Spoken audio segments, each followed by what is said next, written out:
À Rigaud, les sinistrés sont encore loin de pouvoir commencer à nettoyer. Plusieurs n'ont toujours pas accès à leur maison et risquent des amendes. Les autorités refusent de céder à la pression et la colère gronde. Mathieu Dion.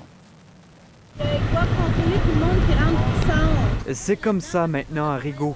Pour entrer dans la zone touchée par les inondations, il faut faire la file, donner son nom et risquer de recevoir une amende. Tout ce qu'on nous dit, c'est que si on essaie de passer, on va nous imposer 1 000 à 5 000 d'amende par jour. Complètement ridicule. On n'a pas besoin des menaces. Déjà, la situation qu'on vit est assez dramatique pour l'instant. C'est évident que c'est exagéré parce que finalement, il y a des dépenses qui sont encourues pour nous autres qu'on aurait pu éviter et qui auraient pu servir pour d'autres situations. Malgré la baisse du niveau de la rivière des Outaouais, la zone est jugée dangereuse. Impossible pour nous d'y avoir accès.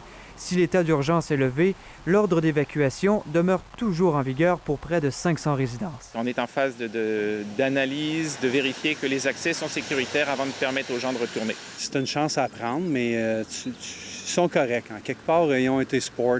Christian Grenier voulait à tout prix connaître l'état de sa maison. J'ai été voir, il y avait pratiquement pas d'eau qui a été montée dans le sous-sol. Ça te donne une chance de te rassurer.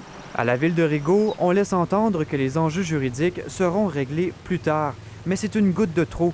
L'impatience est déjà bien présente ici. Les premières évacuations ont eu lieu à la mi-avril. On a atteint les limites où il faudrait qu'on nous donne un petit peu plus de latitude en tant qu'individu. C'est sûr qu'il y a beaucoup de sensibilité.